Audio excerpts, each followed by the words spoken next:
Hi guys, good morning. Welcome to Obvious Classes. I'm your educator Pratik Morwal. This is your daily current affairs session, morning sprint, a precise, exam oriented and easy to understand रहने वाला current affairs का session जो उन सभी students को target करता है जो यूपीएससी, एसएससी, बैंकिंग, डिफेंस या किसी भी स्टेट के पीसीएस की तैयारी कर रहा है।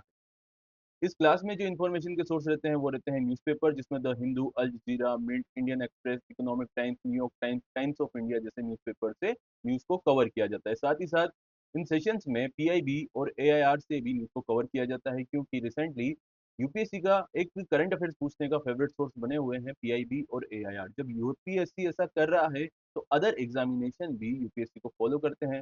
दैट्स वाई ये सेशंस आपके लिए बहुत इंपॉर्टेंट हो जाते हैं। आपको करना क्या है, आपको डेली कंसिस्टेंटली इन सेशंस के साथ बने रहना है और चैनल नया है तो इसको सब्सक्राइब करना है और उन सभी लोगों के साथ इस सेशन को शेयर करना है जो अपनी नॉलेज में इन्हांसमेंट चाहते हैं या फिर इन एग्जामिनेशंस की तैयारी कर रहे हैं। तो आइए स्टार्ट करते हैं आज का यानी कि हमारा 22 अगस्त 2026 का सेशन, जिसमें हम क्या करेंगे। सबसे पहले कल की न्यूज़ को एक बार रिवाइज कर लेंगे, ठीक है।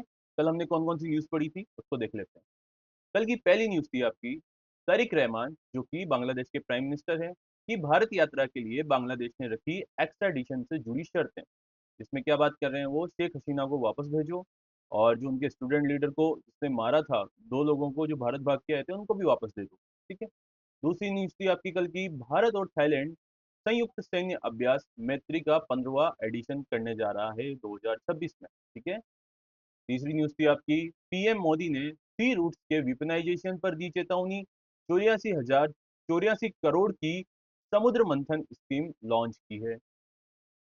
फोर्थ न्यूज थी आपकी सेबी ने साइबर सिक्योरिटी इंसिडेंट रिपोर्ट मजबूत करने के लिए लॉन्च किए दो नए पोर्टल्स। पहले पोर्टल का क्या नाम था, सेबी इंसिडेंट रिपोर्टिंग, और दूसरे का नाम था साइबर सुरक्षा, ठीक है। सेबी इंसिडेंट रिपोर्टिंग पे क्या होगा कि आप रिपोर्ट किस तरीके से एक फॉर्मेट के थ्रू करेंगे और उसके बाद साइबर सुरक्षा में आपको नॉलेज दी जाएगी, आपको जानकारी दी जाएगी कि इस प्रकार की घटनाएं पास्ट में घटित हो चुकी है तो आपको इन चीजों से बचना होगा।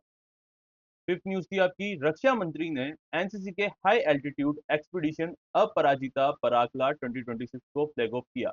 यानी कि एनसीसी की जो फीमेल कैडेट्स हैं उनके लिए क्या किया है, एक ट्रेक उसका नाम है अपराजिता परागला 2026, ठीक है।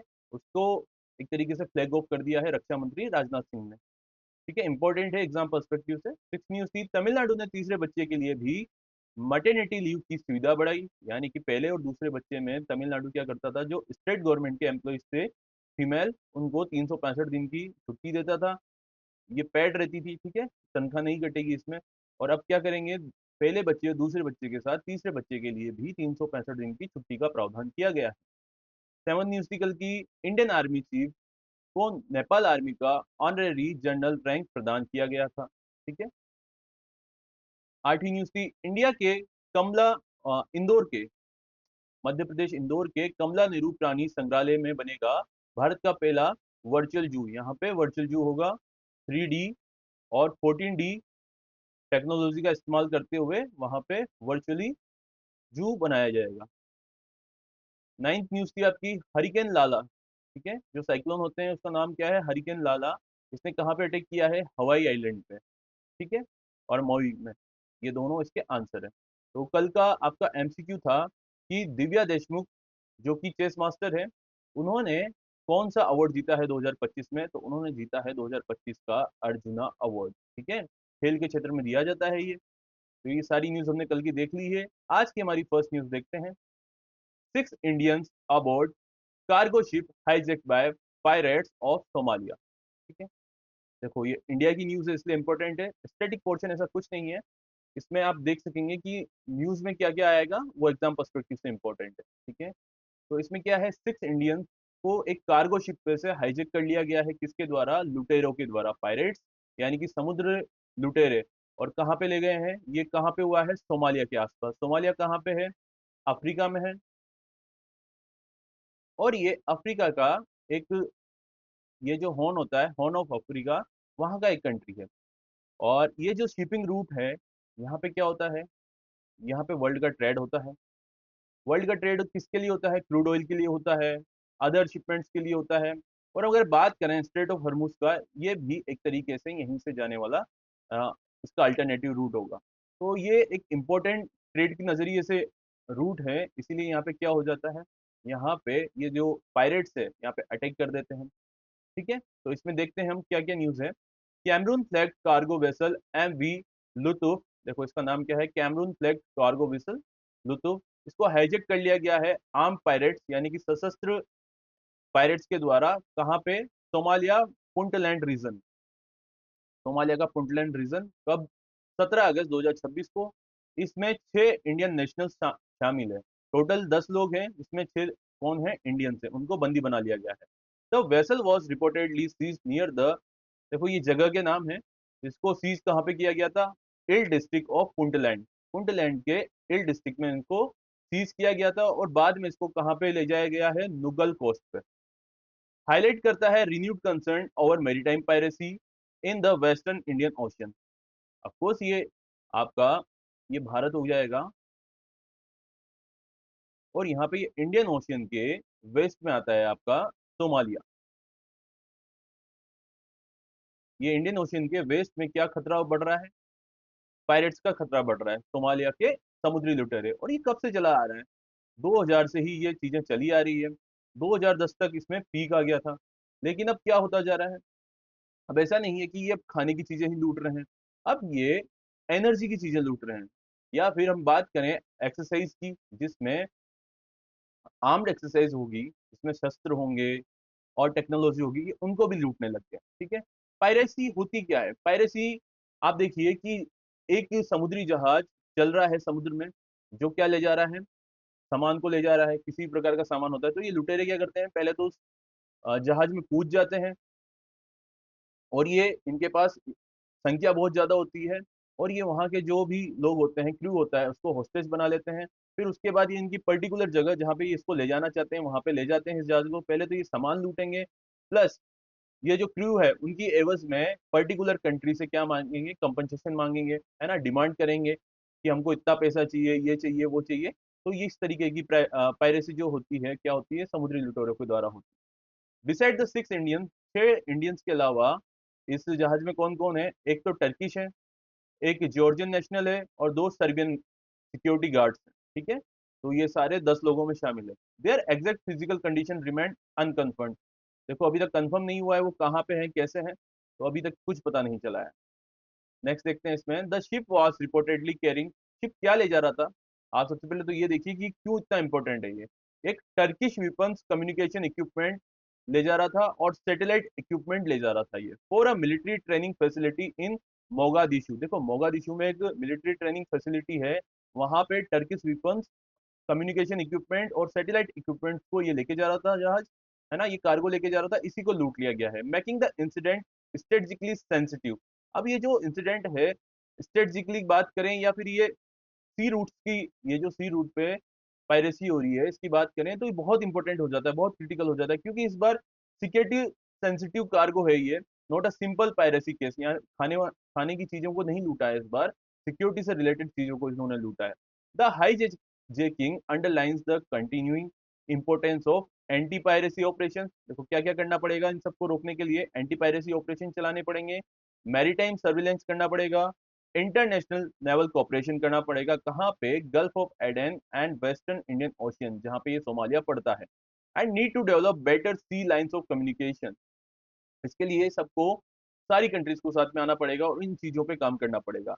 इंडिया की बात करें तो ये जो सी फेरर्स होते हैं, इनका प्रोटेक्शन को इंडिया को करना ही पड़ेगा, क्योंकि इंडिया का ये जो संख्या है सी फेरर्स की, सेकंड नंबर पे है वर्ल्ड की, और ये एक इंडिया की इकोनॉमी के लिए भी बूस्ट करती है। अब जब ऐसी चीजें होने लगेगी तो ज्यादा संख्या में सी फेरर्स नहीं बनेंगे, इंडिया की जो इकोनॉमी है वो बूस्ट नहीं कर पाएगी, इंडिया का एक सी रूट्स पे जो डोमिनेंस बनने वाला है वो नहीं बन पाएगा। तो इंडिया को एक अलग से इस जो सी फेरर्स हैं या इन तरीके के कार्गो हैं, इन पे क्या करना पड़ेगा, एक अलग से सिक्योरिटी प्रोवाइड करनी पड़ेगी, अलग से नियम बनाने पड़ेंगे, तो इंडिया को इस तरीके के काम करने पड़ेंगे। तो हमने देख लिया है 6 Indians about cargo ship hijacked by pirates of Somalia. ठीक है, ये न्यूज इसमें इतनी है, आपको समझना पड़ेगा कि लोकेशन कहाँ कहाँ पे है। नेक्स्ट न्यूज देखते हैं अपन, जो कि एग्जाम पर्सपेक्टिव से इंपॉर्टेंट है। Putin visit Iturup island amid Japan Russia dispute. देखो पुतिन ने कहाँ विजिट किया है, इतुरुप आइलैंड, और इस पे किसका डिस्प्यूट है, जापान का एंड रशिया का। ठीक है, न्यूज में देखते हैं, Russia Russian President Vladimir Putin visited Iturup Island on 13th of August 2026, marking his first visit to the disputed Kuril Northern Territories. देखो ये क्या है, कुरिल है और इसको कुरिल आइलैंड्स बोलते हैं, और जापान इसको क्या बोलता है, नॉर्दर्न टेरिटरीज, यानी कि इसकी खुद की नॉर्दर्न टेरिटरीज बोलता है। And triggering a strong protest from Japan, जब इसको व्लादिमीर पुतिन ने विजिट किया तो जापान ने इस पे प्रोटेस्ट किया। The Kuril Islands are a volcanic island chain. देखो कुरिल आइलैंड है क्या, पहले तो आप उसको समझिए। एक वोल्केनिक आइलैंड चेन है जो सिचुएटेड है बिटवीन जापान के होकाइडो आइलैंड में के बीच में और रशिया के कामचत्का पेनिनसुला के बीच में, ठीक है। एग्जाम पर्सपेक्टिव से इंपॉर्टेंट है कुरिल आइलैंड, ज्योग्राफी का क्वेश्चन आ सकता है। कुरिल आइलैंड कहाँ पे सिचुएटेड है, ये जापान के होकाइडो और रशिया के कामचटका पेनिनसुला के बीच में सिचुएटेड है। Got it. अब देखो ये आप इसकी सिचुएशन को ऐसे समझिए कि जो कश्मीर रीजन है, कश्मीर रीजन में पाकिस्तान ने एक रीजन को कंट्रोल कर रखा है जिसको बोलते हैं पाकिस्तान ऑक्यूपाइड कश्मीर। अब यहाँ पे कोई पाकिस्तान का प्राइम मिनिस्टर आए, दूसरे कंट्री का प्राइम मिनिस्टर आए या कोई भी बड़ा लीडर आए और यहाँ पे विजिट करे, तो उसमें क्या होगा, उसमें इंडिया ऑब्जेक्शन क्रिएट करेगा कि हमारी टेरिटरी में आके आप कैसे विजिट कर रहे हैं, आपको यहाँ पे विजिट नहीं करना चाहिए, ठीक है। इंडिया ये क्लेम करता है और इंडिया का ही पार्ट है पीओके, लेकिन पाकिस्तान ने उसको ऑक्यूपाइड कर रखा है। इसी तरह जापान बोल रहा है कि जो कुरिल आइलैंड वाला एरिया है, डिस्प्यूटेड एरिया है, उसको वो पुतिन ने यानी कि रशिया ने कंट्रोल कर रखा है, जबकि ये पार्ट किसका है, जापान का, ठीक है। अब आगे देखते हैं इतुरुप, जिसको जापान में क्या बोलते हैं, इतो इतोरोफू, ठीक है। Is one of the four disputed island along with, देखो वहां पे जो कुरिल आइलैंड वाली जगह है, एक ग्रुप ऑफ आइलैंड है वहां पे चार आइलैंड को लेके क्या है, डिस्प्यूट है बिटवीन रशिया एंड जापान। कौन कौन से हैं वो, कुनाशिर, शिकोतन एंड लास्ट वन इज हैबोमाई, ठीक है। ये चारों, जिसमें एक और है इतुरुप, इन चारों आइलैंड को लेके जापान और रशिया के बीच में झगड़ा है। Japan collectively calls them as Northern Territories. Japan उन चारों को क्या बोलता है, नॉर्दर्न टेरिटरीज बोलता है जापान की। Russia has exercise control over the island since the end of world war second, while Japan continues to claim sovereignty, making the dispute one of the main obstacle to the formal Japan-Russia peace treaty। देखो क्या होता है world war second में, Japan पे क्या होता है, हमला होता है, न्यूक्लियर हमला। अब उसके बाद वर्ल्ड वॉर सेकेंड खत्म हो जाता है और उस टाइम पे रशिया और यूएसए एक ही टीम में थे। रशिया ने क्या किया उस टाइम पे, इन चारों आइलैंड पे अपना कब्जा कर लिया, ठीक है। जापान ये बोलता है कि ये हमारा रीजन है, इस पे आपने जबरदस्ती कब्जा कर रखा है, और इसकी वजह से ही जापान और रशिया के बीच में वर्ल्ड वॉर सेकेंड के बाद अभी तक भी एक पीस ट्रीटी साइन नहीं हुई है। और 2022 की अगर बात करें, जब रशिया ने यूक्रेन पे अटैक कर दिया तो जापान ने भी रशिया पे सैंक्शंस लगा दिए, इस वजह से ये मुद्दा और गर्मा गया। आगे देखते हैं इसमें 1855 ट्रीटी ऑफ शिमोदा, ये क्या कहती है, जापान ने अपना जो क्लेम था कुरिल आइलैंड्स पे, ये रिनाउंस कर दिया, यानी कि दे दिया था कि इस पे हमारा कोई अधिकार नहीं है। ये कब हुआ था, 1855 की ट्रीटी में। Got it. इसीलिए रशिया बोलता है कि आपने तो पहले कर ही दिया था, तो ये अब तो पूरा हमारा रीजन है। लेकिन जापान बोलता है कि ये जो चार आइलैंड है, ये कुरिल आइलैंड के पार्ट नहीं है, हमने बस कुरिल आइलैंड को छोड़ा था, ये जो चारों छोटे डिस्प्यूटेड एरियाज हैं उनको नहीं छोड़ा, जिसको हम नॉर्दर्न टेरिटरी बोलते हैं।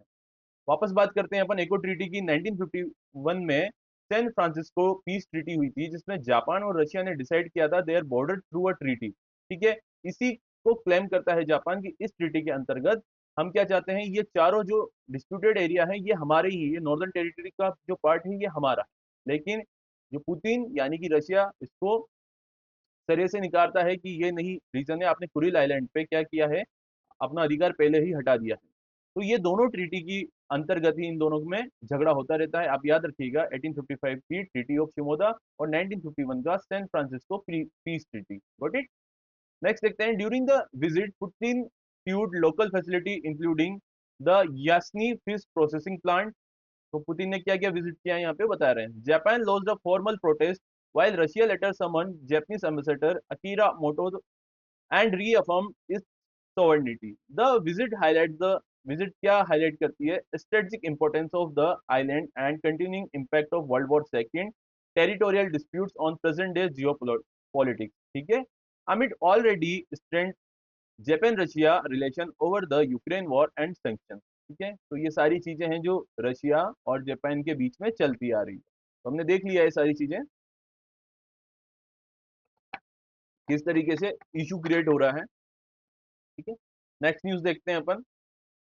To Mumbai doctors to receive Nishan e Imtiaz. देखो, दो मुंबई के डॉक्टर्स को क्या मिल रहा है, एक अवार्ड मिल रहा है जो कि पाकिस्तान का हाईएस्ट सिविलियन अवार्ड है, जिसका नाम है निशान ए इम्तियाज। और ये कब मिल रहा है? पॉस्टमस, यानी कि मरने के उपरांत। क्या किया था इन दो डॉक्टर्स ने, उसको देखते हैं अपन। Pakistan has propose Mumbai based Parsi doctors. ये दोनों कौन से थे?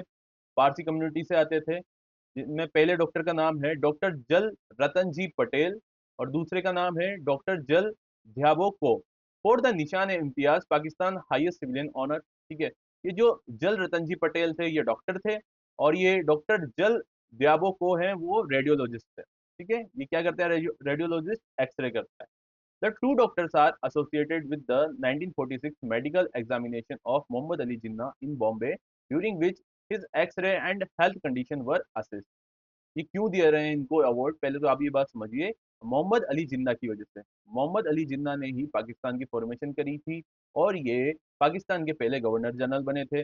1946 की अगर बात करें तो एक बार हम हिस्ट्री देखेंगे तो हिस्ट्री में क्या बताते हैं, 1946 के टाइम पे पाकिस्तान के बनने की बात होने लगी थी। कांग्रेस और मुस्लिम लीग में बहुत ज्यादा डिस्प्यूट होने लग गया था, और बहुत क्रिटिकल टाइम हो गया था जब मोहम्मद अली जिन्ना का रोल बहुत बड़ा हो गया था पाकिस्तान को बनाने के लिए। ठीक है, तो इसने डिस्प्यूट में इनकी तबीयत जब खराब होने लगी तो इनको क्या हुआ, टीबी हो गया था।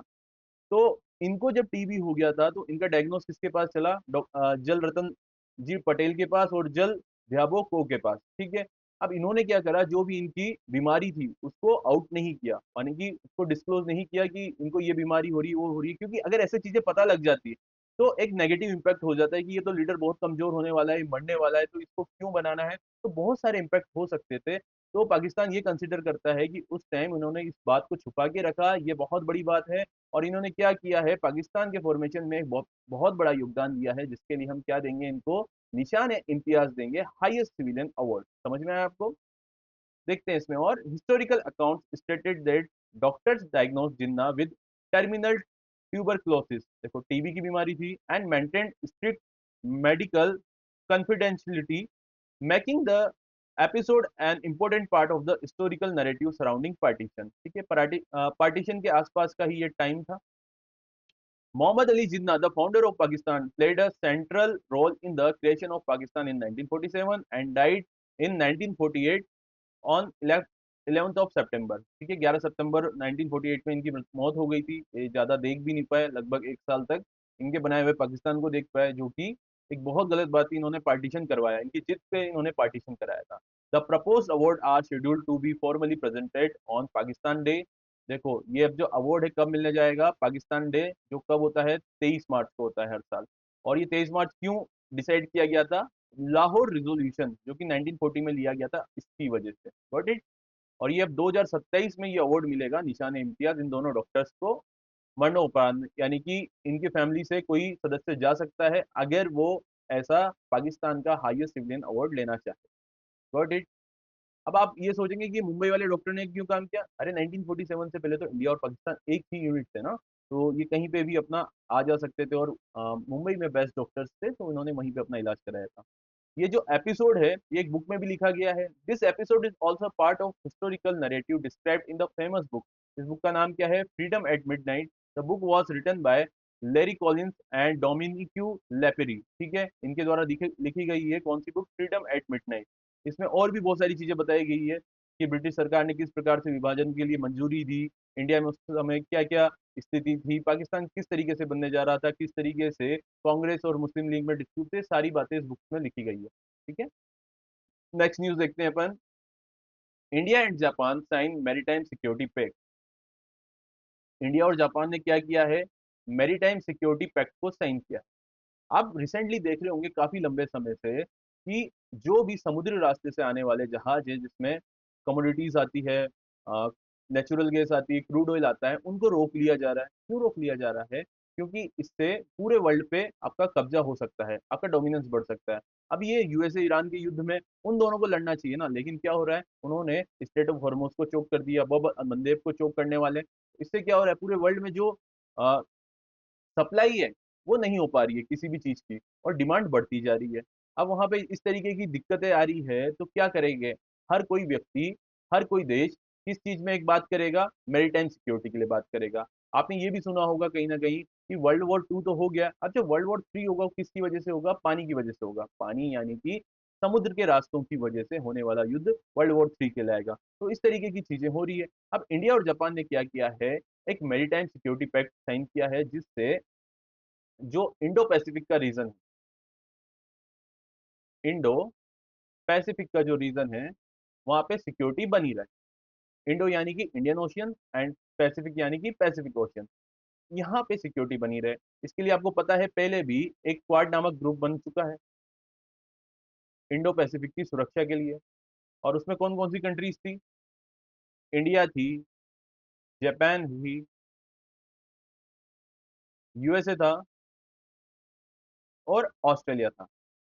अब मैं इसमें था इसलिए बोल रहा हूँ क्योंकि यूएसए ने इस ग्रुप की फॉर्मेशन करी थी बाइडेन के टाइम पे, लेकिन जब से डोनाल्ड ट्रंप आए, इन्होंने क्वाड को तो इंपॉर्टेंस देना ही खत्म कर दिया, जिसकी वजह से जापान की बात करें या ऑस्ट्रेलिया की बात करें, उन्होंने टेंशन बढ़ गई है कि इंडो पैसिफिक की सुरक्षा कैसे होगी जब यूएसए अपने हाथ पीछे खींच रहा है। लेकिन ये हाथ पे हाथ रख के तो नहीं बैठ सकते। अब जापान, इंडिया और ऑस्ट्रेलिया मिलकर क्या करना चाहता है, ये क्वाड का जो मोटिव था कि इंडो पैसिफिक में सुरक्षा देनी है, उसको आगे बढ़ाना चाहता है। इसके लिए ही अब इंडिया और जापान ने क्या किया है, एक मैरीटाइम सिक्योरिटी पैक्ट किया है। Got it? तो आपको ये समझना होगा, India and Japan signed a memorandum of arrangement. ये अरेंजमेंट क्या होता है, मेमोरेंडम, इसमें कॉपरेशन यानी कि कॉपरेशन किया जाएगा, ठीक है, on maritime security cooperation in new Delhi on 20 अगस्त 2026। ये कब साइन हुआ, ये यहाँ पे साइन हुआ न्यू दिल्ली में 20 अगस्त 2026 को। Creating a formal framework for cooperation between the Indian Navy, cooperation किसके बीच में होगा, इंडियन नेवी के बीच में और जापान के मैरीटाइम सेल्फ डिफेंस फोर्सेस के बीच में। Got it? नेक्स्ट देखते हैं इसमें, the agreement covers maritime domain awareness. Agreement में क्या क्या चीजों को कवर किया गया है, maritime domain awareness, search and rescue, and humanitarian assistance, and disaster relief, जो स्ट्रेंथन करेगा इंफॉर्मेशन शेयरिंग एंड कोऑर्डिनेटेड, कहाँ पे, मैरीटाइम रेस्पॉन्सेस पे। देखो कहीं पे भी क्या होगा, एक देश की नेवी को खतरा होगा तो दूसरा देश की नेवी आ जाएगी। साथ ही साथ वहाँ पे बहुत सारी, जैसे अभी हमने बात करी, पायरेसी हो जाती है, तो उनके लिए भी, सर्विलेंस के लिए भी, तो एक प्रॉपर रूट बन जाएगा, ह्यूमैनिटेरियन असिस्टेंस दे दी जाएगी, डिजास्टर रिलीफ में काम किया जाएगा, सर्च किया जाएगा कि कोई वहाँ पे जहाज खो जाता है, उनको रेस्क्यू किया जाएगा। ठीक है, ये सारे काम किसके साथ किए जाएंगे, जो ये मेमोरेंडम ऑफ अरेंजमेंट किया जा रहा है इंडिया और जापान के बीच। Both sides will expand cooperation through, दोनों साइड कैसे अपने कॉपरेशन को बढ़ाएगी, regular naval ship visit, joint exercise के थ्रू, पर्सनल एक्सचेंजेस के through, and reciprocal logistic support के थ्रू, इंप्रूविंग नवल इंटरऑपरेबिलिटी। ठीक है, तो ये सारे काम करके क्या करेंगे, मैरीटाइम सिक्योरिटी बढ़ाएंगे। नेक्स्ट देखते हैं इसमें, India and Japan will also cooperate on under sea mine counter measures. हमने लास्ट टू लास्ट क्लास में पढ़ा था सी माइंस क्या होती है, जैसे लैंड पे माइंस रखी रहती है, आपका उस पर पेड़ पड़ जाएगा या आप उस पर खड़े हो जाएंगे तो वो फट जाएगी। वैसे ही सी के अंदर भी माइंस रखी रहती है, जो आजकल बहुत ज्यादा प्रचलित है, शिप्स को उड़ाने के लिए, कोई भी नेवी का जहाज को उड़ाने के लिए, सबमरीन्स को उड़ाने के लिए। तो उसके लिए क्या करेंगे, ये पहले ही एंटी माइन सिस्टम चलाएंगे, जिससे माइन को पहले ढूंढ लेंगे, डिटेक्ट करेंगे और फिर उसको न्यूट्रलाइज कर देंगे। ठीक है, and explore arrangement for ship repair. देखो जो नीचे शिप रहते हैं, सबमरीन्स रहते हैं, उनको रिपेयर करने के लिए naval ship building and design, जो कि नए नए शिप बिल्डिंग्स रहेंगे, उनको डिजाइन कैसे किया जाएगा, कंबाइनिंग जैपनीज एक्सपर्टीज। देखो आपने जैपनीज कंपनीज का नाम सुना होगा, मित्सुबिशी, ठीक है, उसके एसीज वगैरह बहुत लगते हैं घरों में। तो इस प्रकार को आपको समझना पड़ेगा कि जापान में टेक्निक बहुत अच्छी है, वो एक्सपर्टीज है इन सब, बात करें डिजाइन की, या फिर चीजों को बनाने की। और इंडिया का जो डीआरडीओ है, वो नए नए ऐसी चीजों को बनाने में बहुत एक्टिवली काम कर रहा है आजकल। तो जब जापान की टेक्निक और इंडिया की मैन पावर और इंडिया का डीआरडीओ मिल जाएगा, जिसको क्या बोलेंगे, इंडिया का मेक इन इंडिया प्रोग्राम बोलेंगे, तो मैन्युफैक्चरिंग बहुत ज्यादा कैपेसिटी में हो सकेगी। ठीक है, बहुत ज्यादा नंबर्स में हो पाएगी, जिससे इसकी कैपेसिटी बहुत ज्यादा हो जाएगी। The agreement strengthens the India-Japan strategic partnership in Indo-Pacific, supporting maritime stability, secure sea lines of communication, and the broader vision of free and open Indo-Pacific. ठीक है, इन सारी चीजों पे एक काम कर रहा है जो नया मैरीटाइम सिक्योरिटी पैक्ट साइन हुआ है इंडिया और जापान के बीच में। Got it. नेक्स्ट न्यूज पे चलते हैं अपन। DoT cap mobile connection at 9 पर सब्सक्राइबर। ठीक है, क्या हुआ है, यहाँ पे बात की जा रही है जो आप मोबाइल के लिए सिम खरीदते हैं। ऐसा बोला जा रहा है कि पहले देखो आप क्या करते थे, आपके पास वोडाफोन की 5 सिम होगी, आपके पास जियो की 10 सिम होगी, एयरटेल की 4 सिम होगी, ऐसे करके आपके पास बहुत सारी सिम हो सकती है। लेकिन अब क्या करा है कि इन सारी सिम्स को मिला के, चाहे वो एयरटेल हो, वोडाफोन हो, जियो हो, टोटल 9 सिम ही रहेगी एक व्यक्ति के नाम पे, इससे ज्यादा नहीं हो सकती। ठीक है, ये किसने बोला है? डिपार्टमेंट ऑफ टेली कम्युनिकेशन ने बोला। और किसको डायरेक्ट किया है? टेलीकॉम सर्विस प्रोवाइडर्स को, क्योंकि टेलीकॉम यही आता है जो आपको सर्विसेज दे रहा है, जिसमें एयरटेल, जियो, वोडाफोन, ये जो होते हैं ये टेलीकॉम सर्विस प्रोवाइडर्स ही होते हैं। ठीक है, ये न्यूज समझ में आई आपको? इसमें देखते हैं अपन। The department of telecommunication has directed telecom service provider to deny new mobile connection to subscribe who have already reached the prescribed limit, with the new system taking effect from 24 अगस्त 2026। देखो क्या होगा, जिन लोगों के पास 9 से ज्यादा सिम है, इन सारे service providers को मिला के, जैसे आप मान सकते हैं जियो भी होगा, एयरटेल भी होगा, या फिर वोडाफोन भी होगा, इन सबके मिला के अगर आपने 9 सिम ले ली है और आप नई सिम फिर से लेने जा रहे हैं, तो डीओटी ने मना कर दिया है कि अब इनको सिम नहीं दी जाएगी, क्योंकि जो लिमिट है वो कितनी है? 9 सिम की। The maximum limit is 9 mobile connection पर subscriber across most of India, while Jammu and Kashmir, Assam and northeastern states have a lower limit of 6 connection. देखो जम्मू कश्मीर की बात करें तो वहाँ कितना मिलेगा? 6 सिम मिलेगी।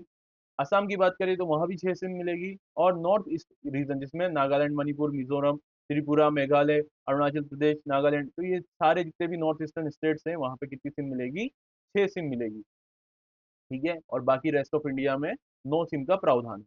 The limit applies to the total number of connection registered in an individual name across different telecom operators and service area. देखो डिफरेंट टेलीकॉम ऑपरेटर्स, जिसमें वही आ गया आपका वोडाफोन, जियो, एयरटेल, और सर्विस एरिया, यानी कि आप, ऐसा नहीं है कि एक सिम आपने राजस्थान में खरीद ली है तो एक सिम जाके आप अरुणाचल प्रदेश में खरीद लेंगे और किसी को पता नहीं लगेगा, नहीं, कि अब ये चीज पता लग जाएगी।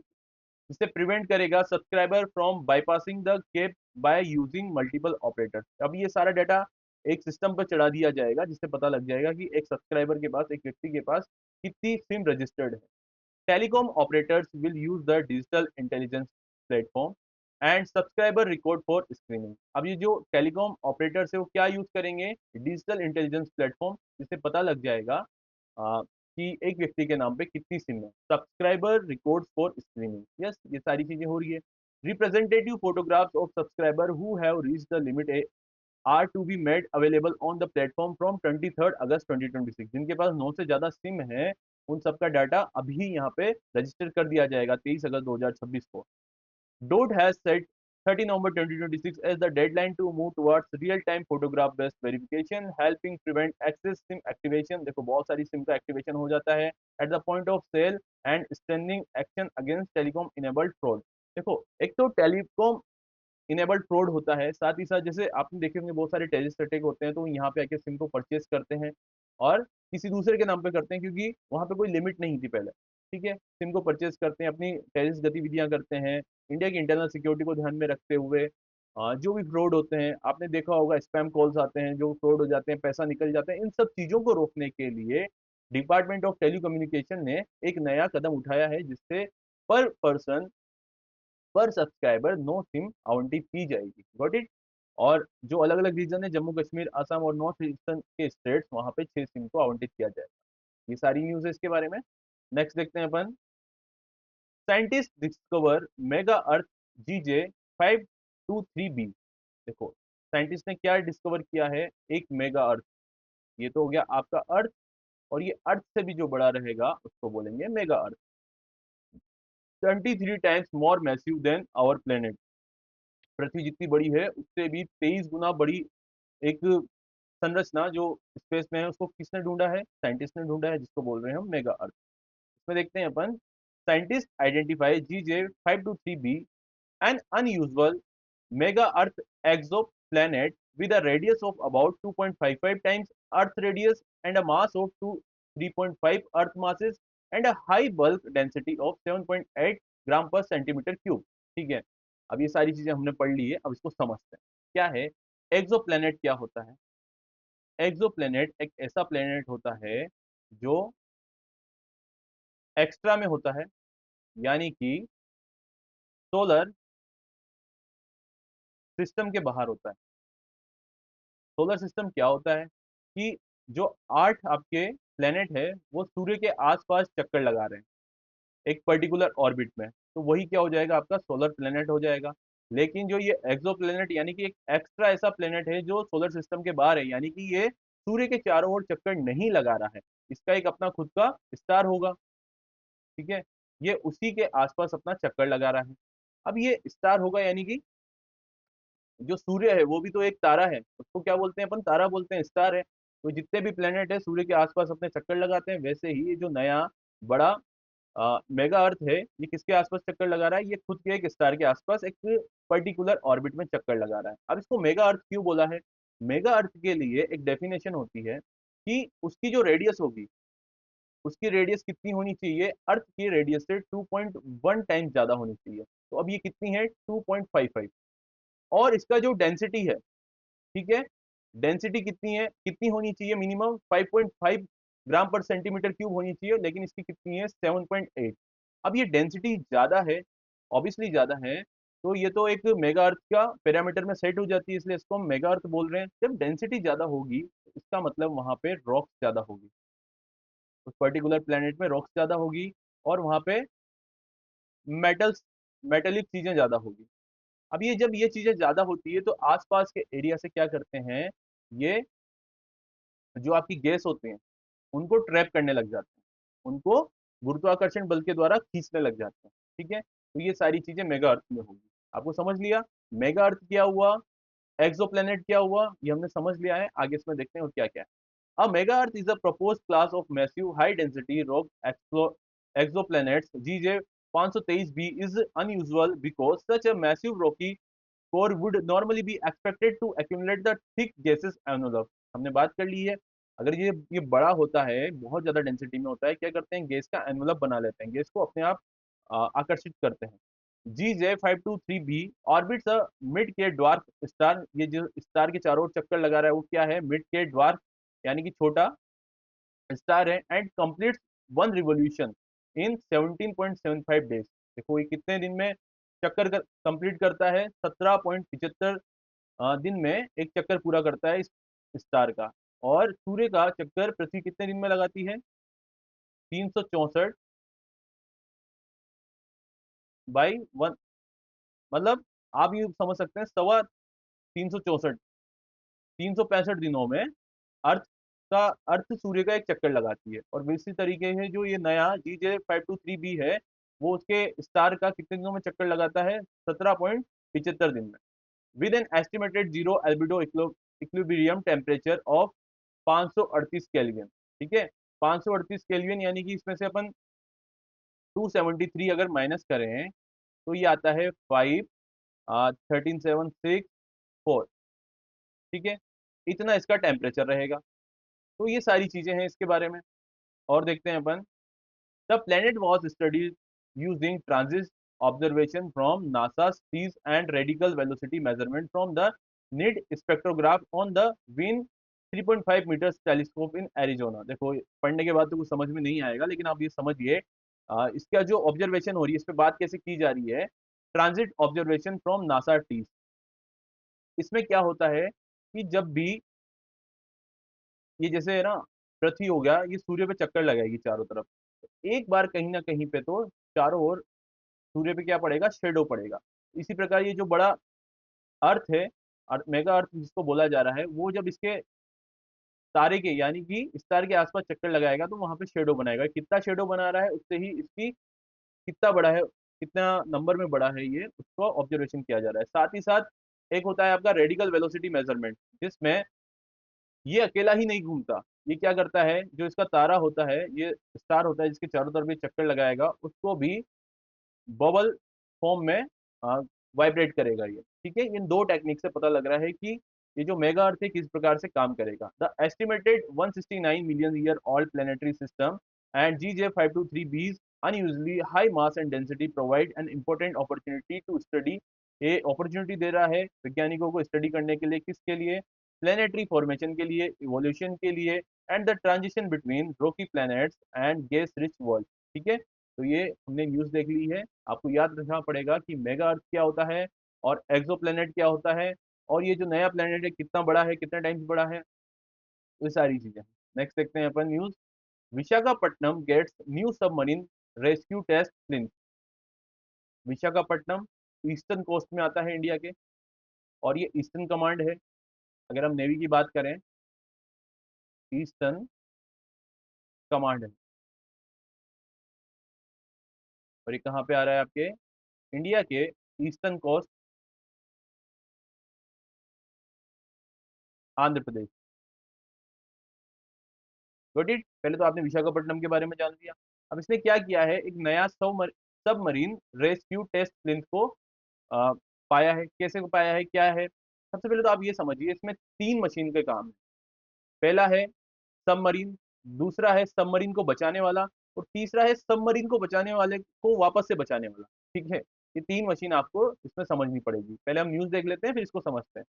Vice admiral Sanjay Bhalla, flag officer commanding in chief of the eastern naval command Visakhapatnam, इन्होंने क्या लॉन्च किया है 19 अगस्त 2026 को? एक सबमरीन रेस्क्यू यूनिट विशाखापट्टनम में लॉन्च की है, जिसका नाम है launch and recovery system, LARS को लॉन्च किया है, क्योंकि ये क्या है? Test plinth. अब मैंने बोल दिया आपको, तीन मशीन के बारे में ध्यान रखना पड़ेगा। पहली तो होगी आपकी सबमरीन, दूसरी सबमरीन को बचाने के लिए जो मशीन भेजी जाती है पानी के अंदर, वो वाली मशीन, और तीसरी मशीन क्या होगी? जो सबमरीन को बचाने के लिए भेजी जाने वाली मशीन होती है, उसको ठीक से वो पानी में कैसे जाएगी, वो कैसे सबमरीन को बचाएगी, और बचाने के बाद वापस कैसे धरातल पे आएगी, ये सारे काम किसके थ्रू होंगे? Launch and recovery system test के, यानी कि लार्स के थ्रू होंगे। ठीक है, ये समझ में आया आपको? इसी का उद्घाटन हुआ है कहाँ पे? विशाखापट्टनम में। यही न्यूज है। LARS is a specialised system used to safely deploy and recover a deep submergence rescue vehicle. देखो, सबमरीन जो कभी कभी डूब जाती है, वहां पे कोई घटना हो जाती है, तो उसमें से क्या करना पड़ेगा? उसमें से टीम मेंबर्स को तो निकालना पड़ेगा।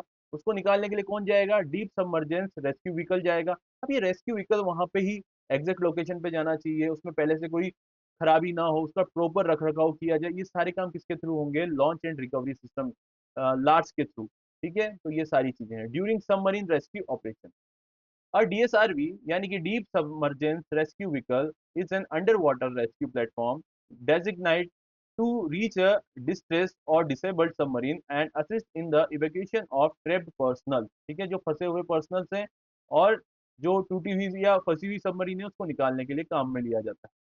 द न्यू शोर facility will enable routine trials, testing, maintenance and validation of large. देखो, जब भी सबमरीन को बचाने के लिए मशीन जाएगी, तो उसमें क्या किया जाएगा? लार्ज के थ्रू रूटीन ट्रायल्स किए जाएंगे, टेस्टिंग करते रहना पड़ेगा, मेंटेनेंस देखना पड़ेगा कि जिस समय में सबमरीन नहीं डूब रही है, तो ये जब सबमरीन को बचाने की मशीन है ये यहाँ पे रखी हुई है, तो उसमें प्रॉपर मेंटेनेंस होना चाहिए। ऐसा नहीं हो कि जब काम पड़े और उसमें कोई खराबी आ जाए। और उसमें वैलिडेशन कौन देगा? इन सब चीजों का वैलिडेशन देगा large, in a controlled environment reducing dependence on operational maritime deployment. The facility strengthens, ये जो फैसिलिटी आई है, ये क्या स्ट्रेंथ करेगी इंडियन नेवी की? Submarine rescue preparedness on eastern seaboard by the improving equipment reliability, maintenance capability and rapid operational readiness. ठीक है, तो ये सारे काम कौन करने जा रहा है? विशाखापट्टनम में एक लार्ज टेक्नोलॉजी है, उसके द्वारा ये काम किया जाएगा। ये रहा आपका, इसके थ्रू ही क्या होगा? सबमरीन जो डूब जाएगी या फिर अंडर वाटर जो भी प्रिपेयर्डनेस की जाएगी, वो इसके थ्रू ही की जाएगी। आज की लास्ट न्यूज है आपकी, 3 Indians join Guinness world record sky dive in Libya. Guinness world record आपने सुना ही होगा। ये किसमें होता है? ये स्पोर्ट्स के उस क्षेत्र में होता है, या कोई भी व्यक्ति कोई बहुत बड़ा कारनामा करता है, उसमें क्या होता है? गिनीज वर्ल्ड रिकॉर्ड हो जाता है।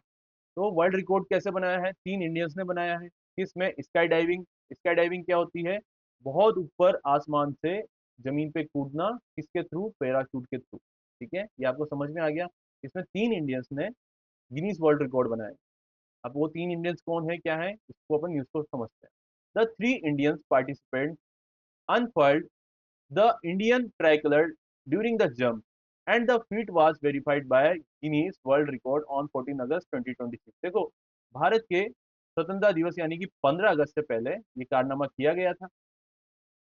इसमें क्या किया, जो 3 इंडिया के पार्टिसिपेंट्स थे उन्होंने हेलीकॉप्टर से या ऊपर के जहाज से जो वहां से छलांग लगाई है, और छलांग लगाते के साथ ही भारत का जो झंडा है, ट्राई कलर फ्लैग है, उसको फहराया।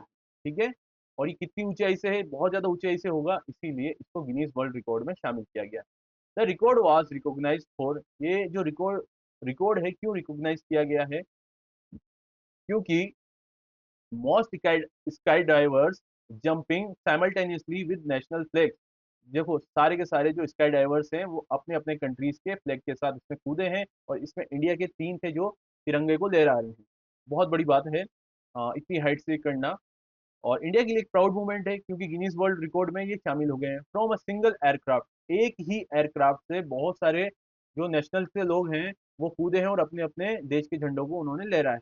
Highlighting large scale international coordination in adventure sport. The event took place in, ये जो इवेंट है कहाँ हुआ था? बेंगाजी, ईस्टर्न लीबिया में हुआ था। लीबिया के बेंगाजी नामक जगह पे, just before India independence day. while the Indian participants collectively brought experience of over 1500 sky divers. ठीक है, और देखते हैं इसमें इनके नाम क्या थे इन तीनों स्काई डाइवर्स के। 3 UAE based Indian sky divers, UAE based थे ये, मतलब यूएई में रह रहे हैं अभी। जमशेद तानलोट, ये कहाँ से है? केरला से है। अभिषेक रावत, जो कि है उत्तर प्रदेश से। और ईशा राज, जो कहाँ से है? बिहार से। ये तीनों स्काई डाइवर्स थे ये। इन्होंने पार्टिसिपेट किया है Guinness world record sky diving over बेंगेसी द्वीप। द इवेंट इन्वॉल्व, इसमें इवेंट में कौन कौन इन्वॉल्व थे? 65 स्काई डाइवर्स थे जो रिप्रेजेंट कर रहे थे 38 कंट्रीज को। ठीक है, who jumped simultaneously from a single evolution second 76 TD military transport aircraft. देखो, कौन से एयरक्राफ्ट? अब यहाँ पे हेलीकॉप्टर से नहीं कूद रहे हैं, एरोप्लेन से नहीं कूद रहे हैं, ये एक मिलिट्री ट्रांसपोर्ट एयरक्राफ्ट है। ट्रांसपोर्ट यानी कि बहुत ज्यादा नंबर में उसमें व्यक्ति आ सकते हैं। तो यहाँ पे कितने व्यक्ति थे? 65 स्काई डाइवर्स थे 38 कंट्रीज के, और वहां से कूदे हैं। और कितनी ऊंचाई से कूदे हैं? 13,000 फीट की ऊंचाई से ये लोग कूदे हैं। तो इंडिया के लिए एक प्राउड मोमेंट है कि इंडिया का झंडा कहाँ भी लहरा रहा है? 13,000 फीट की ऊंचाई पे भी लहरा रहा है। क्योंकि देखो, कभी कभी क्या होता है, ये पैराशूट नहीं खुलता है, लैंडिंग करने में प्रॉब्लम हो जाती है। जब इतनी हाइट पे अपन तिरंगे को फहराएंगे तो वो प्रॉपरली नहीं लहर पाएगा, तो ये सारी चीजों की प्रॉब्लम आ सकती है। दैट्स वाई जब ये कंप्लीट हो गया है और इनका नाम गिनीज वर्ल्ड रिकॉर्ड में आ गया है, तो इंडिया के लिए एक बहुत बड़ा प्राउड मोमेंट है। आज का हमारा एमसीक्यू देख लेते हैं।